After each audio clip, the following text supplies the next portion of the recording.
When someone pulls away from you, whether it's after a breakup, a situationship, fading out, or someone simply taking you for granted, the instinctual response is to chase, to reach out, to fix it, to remind them of what you had. But here's the brutal truth. Chasing only reinforces their decision to pull away. The moment you start grasping, you lose your leverage.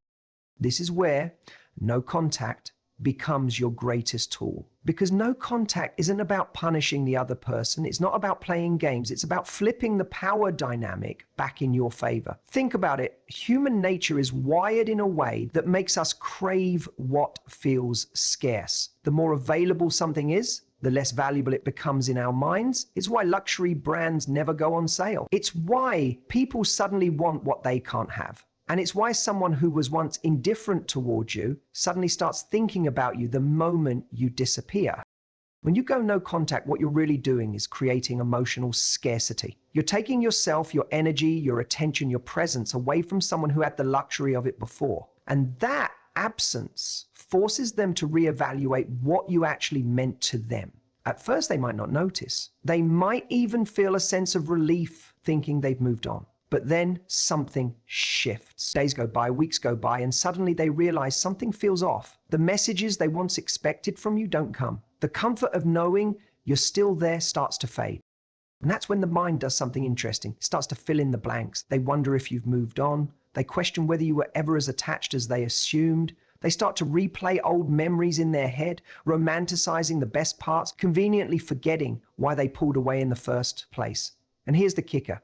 The less information they have, the more their mind runs wild. This is where mystery becomes your greatest asset. When you disappear completely, you create a vacuum that their mind rushes to fill. Are you with someone else? Are you living your best life? Have you completely forgotten about them? The more unanswered questions they have, the more they feel your absence. And the more they feel your absence, the more they start to crave your presence again. But here's where most people get it wrong. They think no contact is just about cutting communication. They think if they stop texting, stop calling, stop checking in, that's enough. It's not. Because no contact is not just about silence. It's about transformation. If all you do is sit there waiting, obsessing, counting the days until they reach out, you've missed the entire point. You cannot just remove your presence from their life. You have to elevate yourself in the process. People are not drawn back to the version of you they left. They are drawn back to someone they feel is better than before. The person they start to regret losing. The person who now feels just slightly out of reach. So what does that look like? It looks like self-improvement. It looks like investing in yourself, your happiness, your personal growth. It looks like genuinely enjoying your life, not as a performance to make them jealous, but because you've genuinely found fulfillment outside of them. Because here's the paradox. The moment you truly stop needing them is the moment they start needing you. When they sense you are no longer waiting, no longer emotionally attached, no longer hanging on to the hope that they'll return, that's when the power shifts. That's when they start questioning their decision. That's when they start feeling that pull toward you again, not because you convinced them. And this is why breaking no contact too soon is a mistake. Because if they haven't felt the consequences of losing you, they have no reason to come back. If you reach out before they've gone through the internal process of missing you, all you're doing is reassuring them that they can still have you whenever they want. But when you hold your ground, when you stay silent, when you keep moving forward instead of looking back, that's when they start to change. And here's the beautiful part. By the time they do, you might not even want them anymore. Because real power is not in making someone beg for you. Real power is in knowing that you don't need them to. So if you're in a place where you're questioning whether to break no contact, stop and ask yourself, have they earned my presence back? Because you are not someone to be chased only after you're gone. You are someone to be valued while you're still there. And if someone couldn't see that the first time, then maybe, just maybe, they weren't meant to have another chance. One of the biggest mistakes people make when implementing no contact is breaking it too soon. The moment that little voice in their head whispers, what if they forget about me? Or maybe I should remind them I still care. They reach for their phone. A simple message, a small check-in, a reminder of what once was. And just like that, the entire power of no contact is shattered. Because the truth is, if they haven't felt the weight of your absence yet, your return holds no value. When you break no contact before they've had the chance to miss you, you're giving them a shortcut, an easy way out of their discomfort. Instead of sitting with their emotions and realizing what life is like without you, they get immediate reassurance. They get to see that you're still there, still thinking about them, still emotionally invested. And in that moment, all the progress you made by stepping back disappears. Why? Because in their mind, nothing has really changed. You haven't truly left. They don't have to chase you because deep down, they know you're still available. And people do not crave what is readily available. They crave what they fear they might lose forever. This is why breaking no contact too soon kills attraction. Think about it. The moments that create the deepest longing in human relationships aren't the ones where everything is predictable. They're the moments of uncertainty. The what if, the do they still think about me? The was I wrong to let them go? Uncertainty is what keeps people up at night. It's what makes them replay old conversations, check their phone hoping to see your name, wonder if you've moved on. When you rush back too soon, you rob them of that experience. You deny them the opportunity to fill the void that your absence has created. And without that void, there's no reason for them to chase you. Now, let's be honest, sitting in silence is hard. The urge to reach out, to reconnect, to seek closure, it's overwhelming. But here's the question you need to ask yourself. Are you reaching out because you truly believe it will change things for the better? Or are you reaching out because you're uncomfortable with the space in between? Most of the time, it's the latter. People don't break no contact because they're making a strategic decision. They break it because they're emotionally restless, because waiting is painful, because not knowing what the other person is thinking feels unbearable. But let me tell you something. The most powerful moments in relationships happen in the space in between.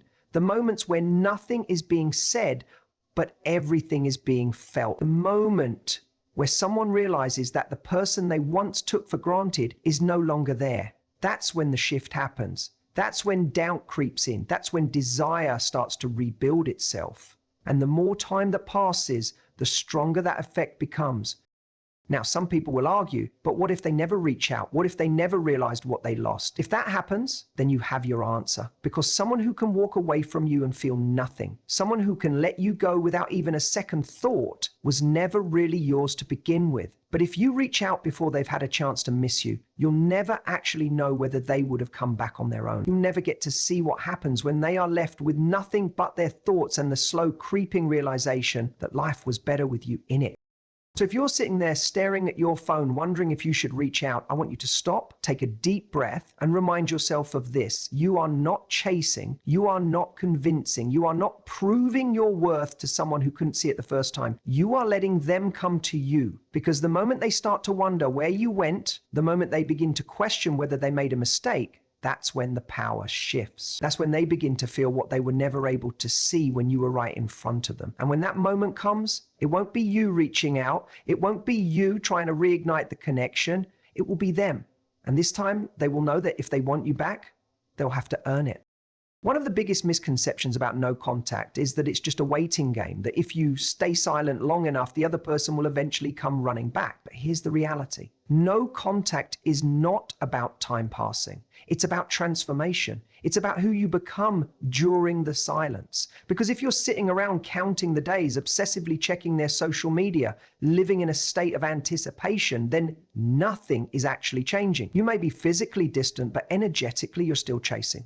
And they can feel that.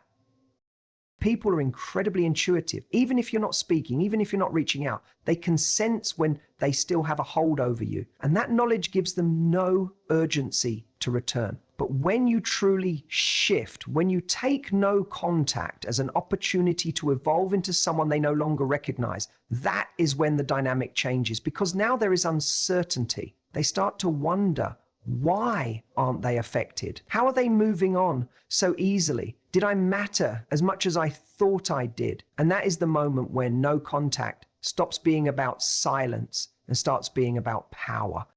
Because here's what most people don't realize. Attraction doesn't come from absence alone. It comes from the contrast between who you were and who you are now. It's the gap between the version of you they left and the version of you they might never have access to again. Think about it. Have you ever run into an ex after months apart only to find that they seem completely different? Maybe they're more confident, more self-assured. Maybe they've started something new, built a life that no longer revolves around you. And in that moment, you feel a pang of something unexpected, not necessarily regret, but curiosity, because the person you once knew has changed. This is what no contact is really about. Not just waiting, not just hoping, but creating a version of yourself that demands a second look, a version of yourself that forces them to rethink everything they thought they knew about you. And the most powerful part, when you reach this stage, you no longer need them to come back. This is where people get it wrong. They think the goal is to make their ex miss them, to make them change. But the real goal is to get to a place where it doesn't matter whether they come back or not. Because by the time they realize what they lost, you will have already outgrown the need for their validation. And that's when they feel it the most, because people don't truly value what they believe will always be there. But when they sense a genuine shift, when they see that you are no longer emotionally tied to their presence, that is when their ego takes a hit. That is when the regret sets in. And this is why breaking no contact too soon is such a costly mistake. If you reach out before this transformation has taken place, before they've had a chance to feel your absence, then nothing has changed. The power dynamic remains the same. But when you take that time to evolve, when you step into a new level of confidence, of self-worth, of emotional independence, you're no longer just the person they left. You're the person they never expected you to become. And the irony, by the time they come back, you might not even want them anymore. Because what often happens is this: as you grow, as you elevate, you start to see things differently. You start to realize that the person you were waiting for is not actually the person you want anymore, that you are holding on to a version of them that existed only in your mind. And the most satisfying outcome of no contact is not making them beg. It's realizing that you are the prize and that whether they return or not is completely irrelevant to your happiness. So if you're in the middle of no contact right now, don't waste this time. Don't sit in waiting. Use it. Use it to build yourself into the kind of person who doesn't just get chased, but the kind of person who no longer needs to be. The biggest mistake people make when breaking no contact is doing it from a place of desperation. They reach out because they feel lonely, because they miss the person, because they're afraid they're being forgotten. But here's what you need to understand. Neediness repels. Certainty attracts. If you break no contact when you're still emotionally unstable, when you're still hoping for reassurance, you're giving all your power away. Because in that moment, you're not presenting yourself as someone of value, you're presenting yourself as someone who's waiting to be chosen. And nothing kills attraction faster than the sense that someone needs you more than you need them. Think about it. Have you ever received a message from someone who was clearly fishing for a response? Maybe they sent a casual, "Hey, how have you been?" But you could feel that it wasn't casual at all. You could sense that they were hoping for something, that their emotional state depended on whether or not you replied. And how did it make you feel? Most likely, it didn't pull you in. It probably made you feel pressure, may have even pushed you away. This is what happens when you reach out before you're truly ready. It doesn't reignite attraction. It confirms to the other person that they still have control. And once they know they have control, there's no urgency for them to act. This is why breaking no contact needs to be done from a position of strength, not weakness. It's not about looking for reassurance. It's not about testing the waters. It's about showing up as someone who is already whole, already fulfilled, already at peace with themselves. And that means one thing: you have to be willing to walk away. See, people can sense when they still have a hold on you. Even if you're trying to play it cool, even if you pretend you're just checking in, if deep down you're still seeking validation, they will feel it. But when you reach a place where you genuinely don't need anything from them, when you could take them or leave them, that's when everything shifts, because suddenly you are the one who is unpredictable. You are no longer the person they thought you were. You are no longer the person who will always be there waiting, hoping, ready to accept breadcrumbs. Now they don't know where they stand with you. And that uncertainty is what creates intrigue. See, attraction is not built on comfort, it's built on tension, it's built on the unknown, it's built on the contrast between what someone thought was true and what they are now forced to question. So when you break no contact, it should never feel like an attempt to win them back. It should feel like you are evaluating whether they are still worthy of your time. Because when you show up with that energy, suddenly they are the ones who feel pressure. They are the ones wondering if they still have a chance with you. And here's where the real power comes in. If they sense that you are no longer waiting, no longer attached, no longer the same person they walked away from, they will be far more motivated to pursue you than if they believe you're still an option they can return to whenever they feel like it.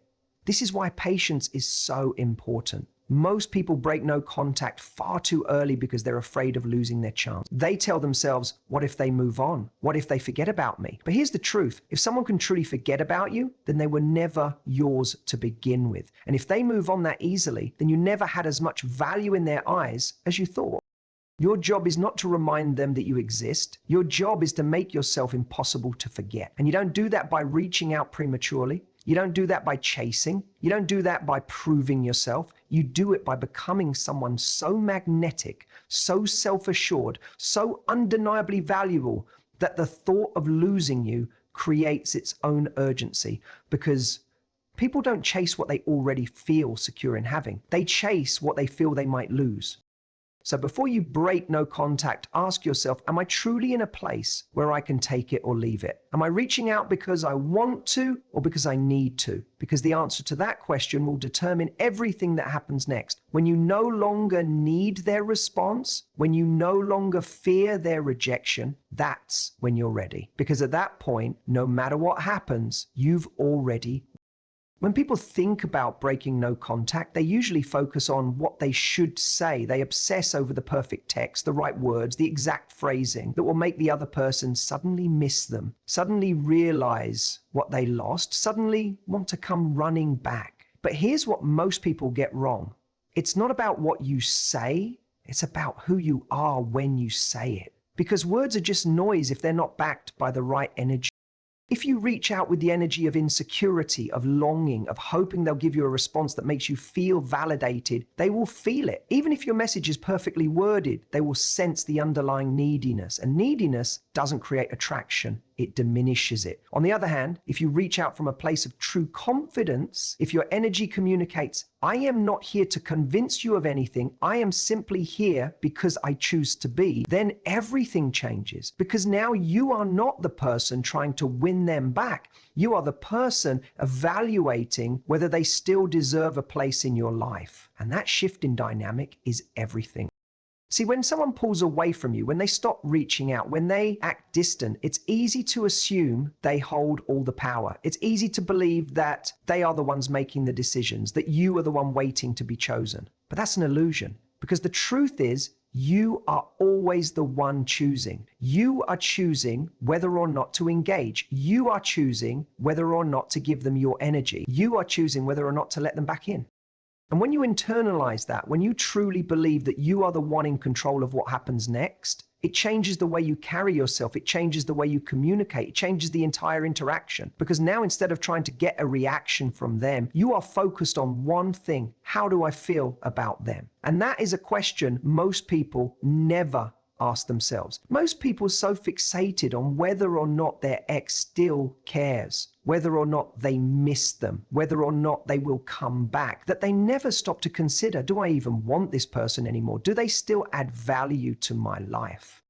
Because here's the truth. Missing someone is not a reason to go back. Emotions are not proof of compatibility. Just because you still have feelings for someone does not mean they are the right person for you. So before you even think about breaking no contact, you have to take a step back and ask yourself, am I reaching out because I truly believe this person aligns with my values, my standards, my future? Or am I reaching out because I'm afraid of letting go? Because if it's the second one, you're not reaching out from a place of strength. You're reaching out from a place of fear. And when fear drives your decisions, you will always end up settling for less than you deserve.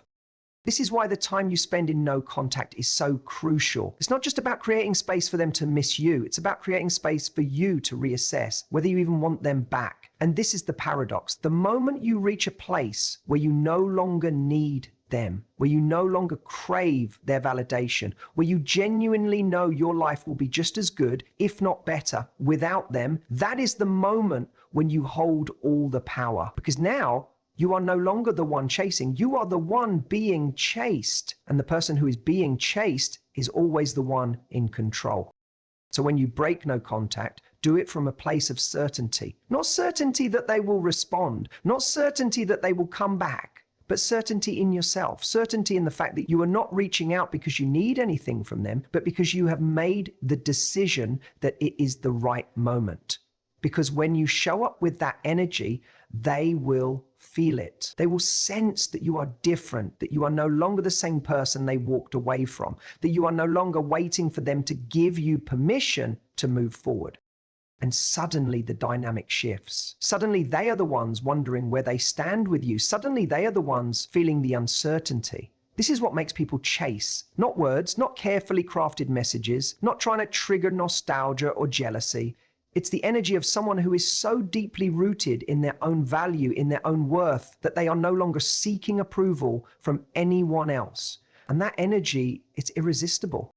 So if you're going to break no contact, do it when you no longer feel the need to. Do it when you are already fulfilled, when you are already thriving, when your happiness is no longer dependent on their response. Because when you reach that point, you don't have to make them beg. They will do it on their own.